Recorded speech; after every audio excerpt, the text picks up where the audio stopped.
have a New Year's resolution that I'm going to do better this year, starting now at 8:34. Now, okay.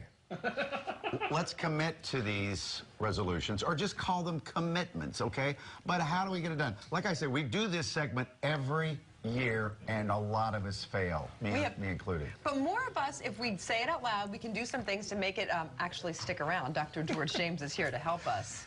Thank you. Licensed marriage and family therapist, by the way, at the Council for Relationships. You're married? I am, thankfully. How many years? 11 years. How's it going? So far, so good. She puts up with me. You're both Villanova grads? Yes, we are. Okay. Let's get into this. Our first little graphic is going to say, new year, new hobby, new you. What do you mean? So oftentimes we hear people say, new year, new you. I wanted to kind of move away from that.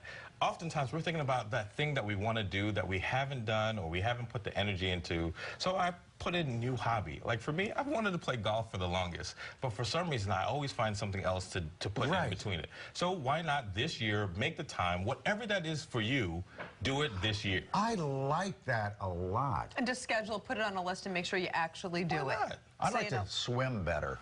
So this is the year to do it. This is the year to do it. Okay, now you probably have some bigger goals, but more importantly, you like a small goal inside there. So what happens usually why we end up failing is that we put this big goal. I'm going to lose 100 pounds, right, in like 2 months. Ridiculous. It's just not going to happen. We need to have a smaller goal within that big goal. Maybe you want to lose 5 pounds within the next month or two. Maybe you want to learn how to swim just the breaststroke a little bit better, not like every stroke. Smaller goal within the big goal. So it's actually achievable and attainable. Exactly. Check your thoughts. What do you mean by that? I mean, check your thoughts every day?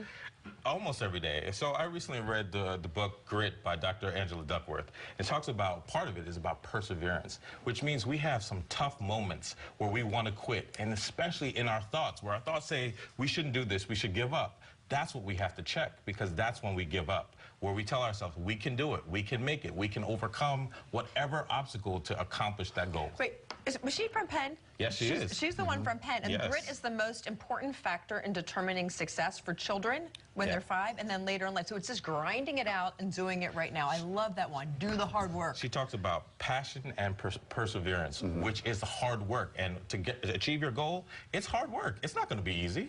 Well, you mentioned tangible goals. Isn't that the same as just being more realistic, like we talked about? Yeah, you know, sometimes people will have this other way of saying it. It's like, I want to be a better parent, or I want to be a better husband. What does that mean?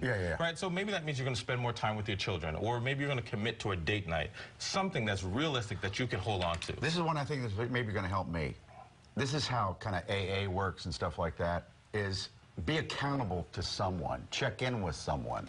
I think it's important to be accountable to someone in anything you want to do, whether you want to start a business, write a book, have some accountability somewhere. Because in my belief, isolation kills your dreams. If there's no one who's successful in whatever you want to do on their own, we need someone.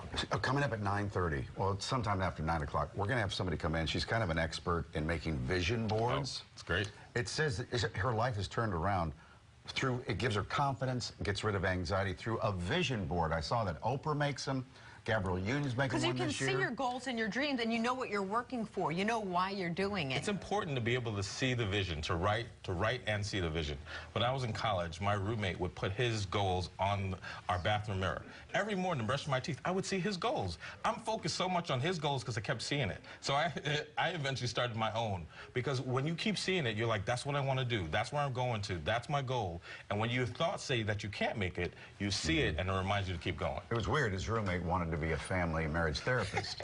And I got to thank him for that. Exactly right. Good to see you. Thank you so much. Happy New Year. We really appreciate it, as always. Thank you.